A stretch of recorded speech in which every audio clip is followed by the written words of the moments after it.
میرے نبی پاک صلی اللہ علیہ وسلم نے فرمایا دو بھائی اگر ناراض ہوں تو جو صلح پہلے کرے گا وہ جنت میں پہلے جائے گا، آگے آگے چلے گا۔ مہربانی فرمائیں سب سے پہلے اپنی زندگی سے یہ عداوت نکالیں۔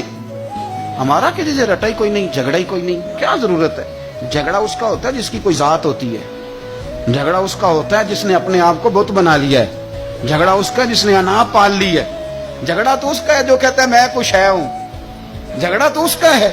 لیکن اگر میرے بھائی تیری ذات کوئی نہیں، تیرا رٹا کوئی نہیں، تو پھر حضرت سیدنا بلال حبشی حضرت ابو ذر غفاری سے ناراض ہو گئے تھے۔ بلال کا رنگ کالا تھا، ابو ذر غفاری کا گورا تھا۔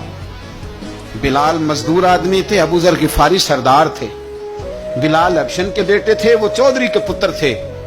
لیکن نبی پاک صلی اللہ علیہ وسلم نے فرمایا ابو ذر میں تب راضی ہوں اگر تجھ سے بلال راضی ہو تو سیدنا ابو ذر غفاری نے ایک منٹ نہیں لگایا، ذات کا بت کوئی نہیں تھا، جا کے تو جناب بلال کے سامنے لیٹ گئے، کہنے لگے حبشن کے بیٹے اٹھا اپنا پیر اور میرے منہ پہ رکھ، میں دنیا والوں کو بتاؤں کہ تھا تو حبشن کا بیٹا، پر مدینے والے رسول نے تجھے کتنی عزتیں عطا کر دی۔